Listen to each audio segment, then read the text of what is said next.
Hello दोस्तों, नमस्कार। आप सभी का हार्दिक स्वागत है आपके फेवरेट चैनल इंग्लिश ट्यूटोरियल्स आशीष सर पर। और आज हम बात करेंगे टेस्ट नंबर 8 की। 7 टेस्ट अब तक हो चुके हैं। पिछले टेस्ट के लिए आप प्लेलिस्ट टेस्ट योरसेल्फ में जाकर वो सारे टेस्ट अटेम्प्ट कर सकते हैं।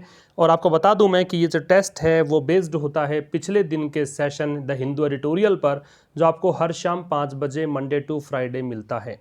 तो आज जो टेस्ट है वो कल वाले शाम के 5 बजे एडिटोरियल पर आधारित है। तो पहले आपको वो सेशन देखना चाहिए और कंप्लीट देखना चाहिए, कंप्लीट नोट्स आपको बनाने चाहिए। उसके बाद में सेशन पर आप आएँ और देखें कि कितना आपने चीज़ों को सीखा है, कितना जाना है, कितना याद रख रखा है। तो चलिए स्टार्ट करते हैं ये सेशन। ज़रूर से सेशन को शेयर कर दीजिएगा और इसका PDF प्राप्त कर लें टेलीग्राम चैनल से। पहले खुद इस टेस्ट को अटैम्प्ट करें, उसके बाद में ये वीडियो देखें।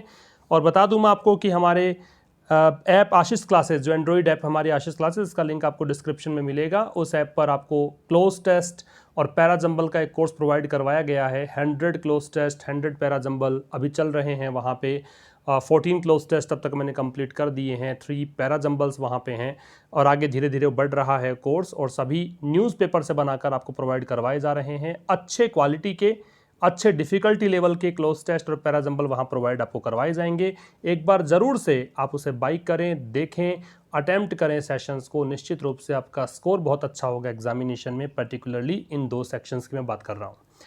तो टेस्ट और रिवीजन नंबर 8 में सबसे पहला क्वेश्चन कॉमन एरर का है। देखिए क्या बताना चाहता है। ऑन मार्च 18 मार्च को when China reported 0 fresh cases, 18 मार्च की बात है। सबसे पहली बात तो ये ध्यान रखिए आप कि 18 मार्च की बात है। 18 मार्च को चाइना ने जब 0 फ्रेश केसेस रिपोर्ट किए, मतलब एक भी नया केस सामने नहीं आया 18 मार्च को, तो इंडिया है जस्ट 162 केसेज एंड 3 डेथ्स।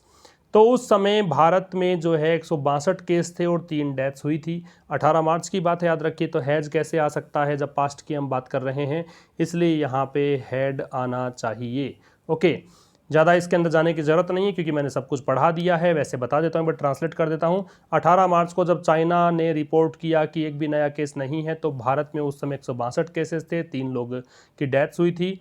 यहाँ पे कहा है despite the country being under lockdown since almost end March, और लगभग मार्च के एंड से ही भारत जो लॉकडाउन में चल रहा था, लॉकडाउन होने के बावजूद भी the number of fresh cases and deaths, जो फ्रेश केसेस की संख्या है और मरने वालों की संख्या है, रिपोर्टेड ईच डे, जो हर दिन रिपोर्ट की गई है, has continued to rise steadily, तो ये लगातार बढ़ी है। ऑन एवरेज औसतन over 3600 cases have been reported, लगभग 3600 से अधिक केसेस रिपोर्ट किए गए हैं, डेली रिपोर्ट किए गए हैं सिंस में 8 मई से ही। तो यहाँ पे जो आपका आंसर होना चाहिए था वो होगा बी में। बी है ना, बी नहीं, ए में। और ए में आंसर हो जाएगा क्या, हैज के स्थान पर हैड करेंगे। तो ये आपका पहला आंसर मैच कर लीजिए कि आपने भी यही सोचा था। सेकंड क्वेश्चन में आएंगे। सेकंड क्वेश्चन फिर से कॉमन एरर का है। This is of serious concern as contrary to the advice. तो ये एक गंभीर चिंता का विषय है। चिंता का विषय क्या है कि जो सलाह दी गई थी WHO की, उसके बिल्कुल विपरीत India has not fully utilise the precious lockdown. Bharat ने जो बहुमूल्य लॉकडाउन है, जो प्रेशस लॉकडाउन है, उसको यूटिलाइज नहीं किया, उसका सदुपयोग नहीं किया to increase manifold the number of test. किसके लिए? टेस्ट की संख्या को बढ़ाने के लिए। मैनीफोल्ड का मतलब मैग्नीफाई, एनलार्ज, एम्पलीफाई, इन सब के लिए कर सकते हैं। कैरीड ऑफ डेली, वो टेस्ट जो कि प्रतिदिन किए जाते हैं। तो देखो यहाँ पे कैरी ऑफ नहीं आएगा। कैरी ऑफ का मतलब जीतना होता है। क्या होता है? To gain victory, to win, to succeed. जबकि कैरी एक आवता, कैरी आउट, इसका मतलब होता है एग्जीक्यूट करना। तो एग्जीक्यूट करने की बात है। प्रतिदिन जो यहाँ पे टेस्ट लिए जाते हैं उनकी संख्या में बढ़ोतरी नहीं की। While simultaneously tracing, isolating, treating कोविड-19 पेशेंट्स, इसके साथ साथ जब ट्रेस करते हुए, ट्रेस का मतलब पता लगाना, आइसोलेट का अलग रखना, ट्रीटिंग का इलाज करना, तो कोविड-19 के पेशेंट्स को ट्रेस, आइसोलेट और ट्रीट करने के दौरान जो टेस्ट की संख्या है जो हर दिन यहाँ पे कैरी आउट की जाती है, उन संख्या में बढ़ोतरी नहीं की है। तो इसलिए प्रेशस लॉकडाउन को सही तरीके से यूटिलाइज नहीं किया। आपका आंसर होगा कौन सा?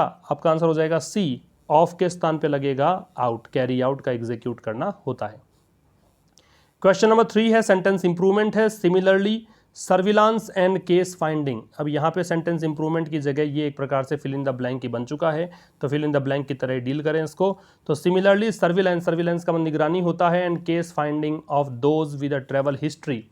तो ठीक इसी तरीके से सर्विलेंस का निगरानी और केस फाइंडिंग ऑफ दोज, और उन लोगों का केस फाइंडिंग, उन लोगों का पता लगाना जो कि ट्रैवल हिस्ट्री, जिसकी ट्रैवल हिस्ट्री जिसकी हो, उन लोगों का पता लगाना। अर्ली ऑन डैश मतलब जल्द ही, ये मतलब क्या है, गुड इन आंध्र प्रदेश, ये अच्छी चीज़ रही है। तो एक बात समझिए कि यहाँ पे आपको हेल्पिंग वर्ब की आवश्यकता है, और आप समझेंगे यहाँ पे कि सर्विलेंस एक सब्जेक्ट हो गया, case finding of those with the travel history ये दूसरा हो गया, सर्विलेंस रखना, निगरानी रखना, दूसरा जिनकी ट्रैवल हिस्ट्री है उनका पता लगाना।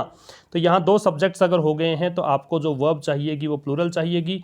प्लूरल अगर चाहिएगी तो एक ऑप्शन काट सकते हैं हैज़ बीन। दूसरा, इस सेंटेंस को जब पूरा पढ़ेंगे तो आपको समझ में आएगा हैज़ दे रखा है तो पास्ट का नहीं है, पास्ट का नहीं है तो हैड बीन को भी काट दीजिए। अब आपके पास दो ऑप्शन हैं, हैव बीन या आर। तो ये अच्छे कारण रहे हैं आंध्र प्रदेश के लिए, and could be a reason, और ये कारण हो भी सकता है, ये भी ये कारण हो सकता है why it has reported fewer than 2400 cases so far, कि इसने अभी तक जो केसेस बताए हैं पूरे राज्य में 2400 से भी कम केसेस अब तक यहाँ पे मिले हैं।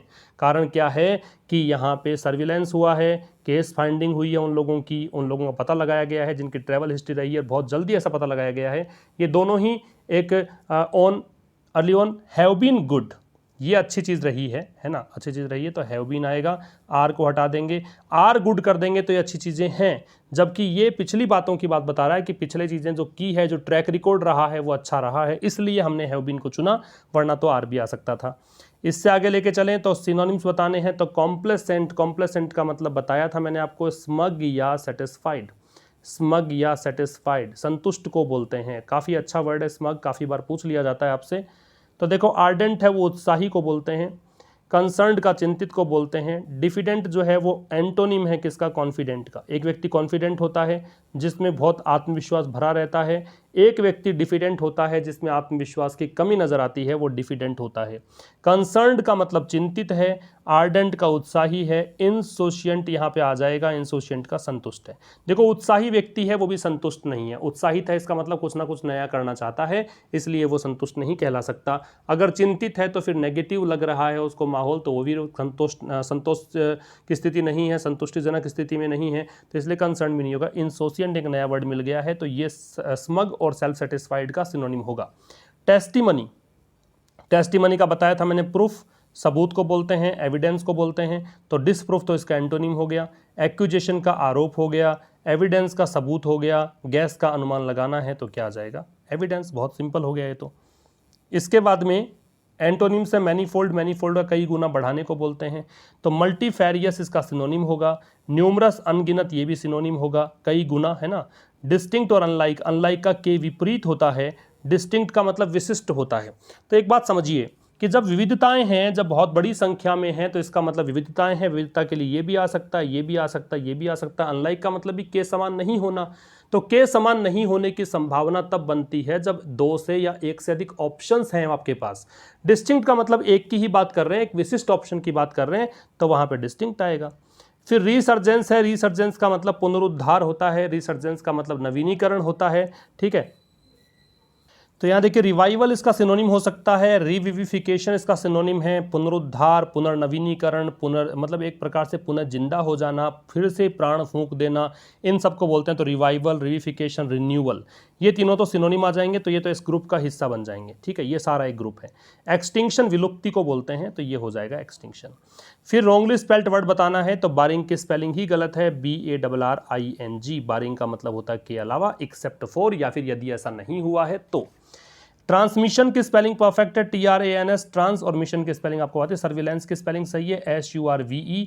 सर्वे में क्या होता है, SURVEY लगाते हैं, तो वाई नहीं लगाना है, सर्वे करके और आई लगा के वाई के स्थान पे LLANCE करना होता है। रेस्पिरेटरी, सांस से संबंधित, श्वसन से संबंधित, तो रेस्पिरेटरी में देखो RESPI, रेस्पी, फिर रेटरी RATORY। फिर ब्लैंक्स देखो, there are other only 10 other countries, केवल 10 और देश हैं, dash more cases than India. तो देखिए, जहां पर जो भी लगेगा वो कंट्रीज के हिसाब से आपको वर्ब लगानी पड़ेगी। कंट्रीज प्लूरल है, तो यहाँ देखिए हैज सिंगुलर है, यहाँ हैज सिंगुलर है, ये दो बचे हुए हैं, ठीक है। तो केवल 10 और कंट्रीज हैं जिनमें अधिक केसेस हैं भारत की तुलना में, तो ये केसेस रखते हैं, पोजीशन के अर्थ में है, आर नहीं है कि जो केस खुद ही हैं, इसलिए ये कट जाएगा, ये आपका आंसर आ जाएगा। नंबर 10 में है, a reason for this could be that cases in other countries. इसका एक कारण ये हो सकता है कि दूसरे देशों में जो केसेस हैं, ये कह रहा है इन दो को छोड़कर, रशिया और ब्राज़ील को छोड़कर, वो पहले से ही पीक पर पहुंच चुके हैं, सर्वश्रेष्ठ मतलब ऊंचाई जो होती है टॉप पर पहुंच चुके हैं, और या फिर क्या है, पहुंचने वाले हैं, है ना। तो एक्सपेक्ट तो होता है आशा करना, एक्सेप्ट होता है स्वीकार करना। एक्सेप्ट का मतलब के अलावा, इस न्यूज़पेपर में जब था तो बारिंग दे रखा था, मैंने बारिंग को रिप्लेस कर दिया एक्सेप्ट से, बिल्कुल परफेक्ट ये आंसर है। बार का मतलब प्रतिबंधित करना, रोकना होता है, बारिंग कर दोगे तो के अलावा हो जाएगा, तो ये भी कट जाएगा, आपका आंसर आ जाएगा एक्सेप्ट। तो सी आंसर होगा। अपना जो भी स्कोर हो जरूर से बताएं आप कमेंट बॉक्स में जाकर, आपने ये स्कोर प्राप्त किया है, और पूरे 8 टेस्ट का क्या स्कोर है अपने सामने रखें और पूरा कंपैरिजन करें कि आपका स्कोर बढ़ रहा है, घट रहा है, कांस्टेंट है, या फिर आप एब्सेंट चल रहे हैं। ये सब चीज़ें आपको बताएगी कि कितना स्कोर आपका एग्जाम में रहने वाला है। तो चलिए मिलते हैं अब शाम को 5 बजे नए एडिटोरियल के साथ। तब तक के लिए नमस्कार, थैंक यू वेरी मच।